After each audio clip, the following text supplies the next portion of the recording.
together, it can be a warning to anyone. Like I said, we'll hear funny things. If it goes just over 60% over the mark of that could be at Chip, and you're in the Premier League, because it goes right down to conference. Let's not get it twisted in this rap thing. I'll be at your neck, rude boy.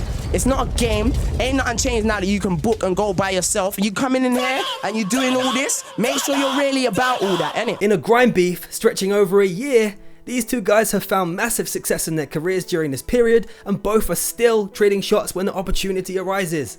All the links I mentioned will be in the description, so make sure to check them out. This is Chip vs Bugzy, the story behind the beef. So back in January last year, Chip was just returning back to the grime scene after a long absence where he was basically trying to break America. He did a big song with Chris Brown called Champion, which you may have heard people calling him out on, like Bugzy in Relegation Riddim, and Big Nasty when he roasted him on Uncle Payne. You should also go check that out as well. It's about to hit 1 million views, and it spawned a lot of memes and clips that are used today in those baiting out videos.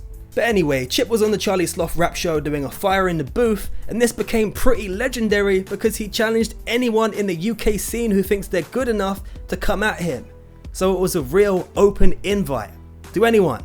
He felt he had to prove he was still a grime kid because many people at the time were really viewing him as a traitor for trying to go pop and going to America. If you go and check out many of his videos from around that time, you'll see there's a lot of dislikes. No one really did take him up on the offer properly until Bugzy Malone stepped up for his first fire in the booth. Bugzy was making a lot of noise in Manchester at the time, but UK wise he was fairly undiscovered. No one really knew about him that much compared to now, but when he went at Chip, he started to blow. Frontline soldier, run this grime thing 10 times over. Go tell Chipmunk not to be cheeky. Grime is a road thing, my man's hopeless. Go make a pop tune. Fuck your A's and B's. You went from Chip, did he chip to the streets? Oops a daisy, I'm not in your league. Well, I've been on the road playing hide and seek. So after hearing this, Chip knew what time it was. He got recording and released Pepper Riddim, where he went at a lot of people in the industry who criticised his fire in the booth rant, and he also went at Bugzy. He said, "Bugzy, I'm starting with you. Like, go on then, turn into the Devil Man. I grew up on Skeppy, not Devil Man. But wait there, where's Devil Man? Get the picture? Hold the scripture." He said a few other things, but didn't go too heavy on Bugs here.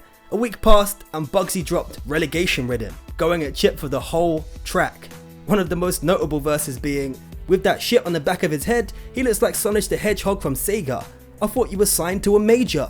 I don't think your label's paid ya, because I heard you spent your money hiring out Chris Brown for the day, bruh." Now, that Chris Brown thing is something he was drawn out for quite a lot, but go listen to it. It is actually a big tune in my opinion. I'm sure you may like it.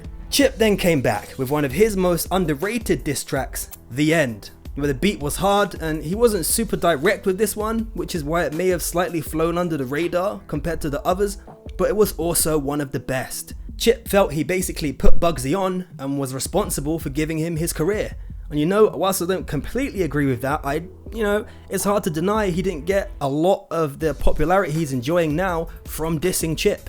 Bugzy replied a couple of days later with The Revival. This track was a little more low-key. He didn't go quite as direct and aggressive on this one, but he went for a more melodic and personal tone, talking about his own growth, how happy he was to be, in the limelight essentially, but also throwing some shots towards Chip.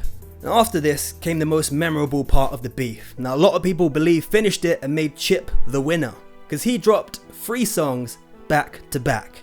Lightwork, Run Out Riddim, and Hat Trick. Remember, all these links will be in the description so you can go and check them out. Bugzy didn't reply for 3 weeks after this. It all seemed like it could have been over.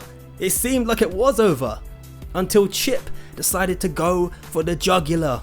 He pretty much swayed most public opinion when he dropped 96 bars of revenge, but then also followed that up, appearing on Westwood, shelling down on Bugzy. Bugzy eventually replied with Wasteman, which drew a lot of praise. Chip then built up a lot of hype around the release of his next track, Dickhead, but then Bugzy hit back instantly with Zombie Riddim. But there was a lot of people disappointed with this track, because although it had a lot of good bars and a nice hook, it was pre-recorded and didn't have any direct flips on any of Chip's bars. So kind of similar to the Youngin situation too. It's interesting people decide to pre-record against Chip. But anyway, Chip has to score extra points here again, because he responded to Zombie Riddim the next day and sent Duppy Riddim, and then a week later, if it wasn't already enough, he dropped another diss track called Alone. Now, Chip was clearly very eager to show off his ability in this beef, whilst apart from the pre-recorded Zombie Killer tune, Bugzy's approach was a lot more slow and measured. That was it for the most part, and since then, they've been trading small shots here and there, the biggest and most recent one being in Bugzy's second fire in the booth. These two have been squaring off for quite some time. It's going to be interesting to see where it goes, if any further. Is there going to be any further diss tracks? I don't know, but I sure hope so. But what are your thoughts on the matters though, guys? Let me know in the comments below. Make sure to subscribe too. Seb King, I'm gone.